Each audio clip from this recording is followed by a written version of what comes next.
Hello বন্ধুরা, আজকের একটা রান্না নিয়ে চলে এলাম কফি ডাঁটার চচ্চড়ি। তো তার জন্য কফি ডাঁটাগুলোকে একদম ঝিরিঝিরি করে কেটেছি দেখুন, আর সাথে একটা ছোট্ট একটা আলু দিয়েছি, সেটাকেও একদম সরু সরু করে কেটেছি, আর একটু পেঁয়াজ, এছাড়া আর কিছু নয়। আর কড়াটা গরম হয়ে গেছে, এবার সামান্য অল্প একটু সরষের তেল দেবো আর 5 ফোড়ন দেবো, আর কিছু দেবো না। এবার এতে একটু বেগুন দিলেও ভালো হতো, আমার বাড়িতে যেহেতু আজকের বেগুন নেই সেই জন্য আমি আজ বেগুন দিলাম না।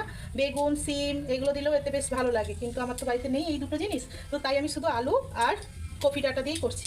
তেলটা গরম হয়ে গেছে, 5 ফোড়নটাও দিয়ে দিয়েছি, এবার এটা দিয়ে দিচ্ছি কফি ডাঁটাগুলো।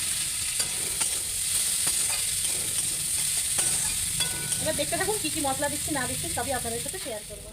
ভাজা ভাজা হয়ে এসেছে, এবার পরিমাণ মতন লঙ্কা গুঁড়ো, হলুদ গুঁড়ো আর লবণ দিয়ে দেবো।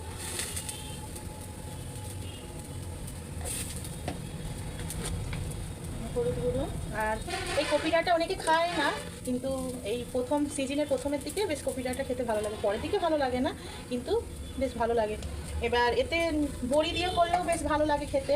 আজকে যেহেতু আমি পেঁয়াজ দিয়ে করছি, চিংড়ি মাছ আছে যেহেতু, আমি চিংড়ি মাছটা দেবো। তো এবার এতে অল্প জল দিয়ে ঢেকে দেবো সেদ্ধ হওয়ার জন্য।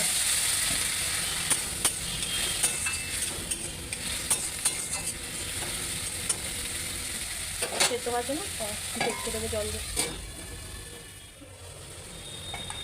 সিদ্ধ হয়ে গেছে, এবার চিংড়ি মাছটা দিয়ে দেবো।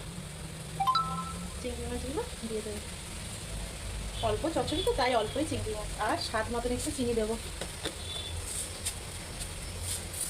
আমার বর আবার কোনো তরকারিতে চিনি মিষ্টি খায় না, কিন্তু আমরা ছোটো থেকেই মিষ্টি মিষ্টি একটু তরকারি বাস্তা খেয়ে এসেছি। তো এর এখানে এসে আমি শাকেও মিষ্টি দিতে পারি না, শাকে একটু মিষ্টি মিষ্টি না দিলে ভালো লাগে বলুন, আর চচ্চড়ি টচ্চড়ি টাইপের একটু কিছু না মিষ্টি না দিলে ভালো লাগে না, কিন্তু ও তো খায় না, তো এই খাবেও না ডাঁটা চচ্চড়ি, তো তার জন্য আমি মিষ্টি দিলাম একটু, আমার মতন করেই বানাচ্ছি। যে হয়ে গেছে আমার ডাঁটা চচ্চড়ি রেডি, আমার ফুলকপি ডাঁটা চচ্চড়ি চিংড়ি মাছ দিয়ে। কেমন হয়েছে অবশ্যই জানাবেন, আর একবার এরকমভাবে রান্না করে খাবেন, খুব ভালো লাগবে ডাঁটা চচ্চড়ি।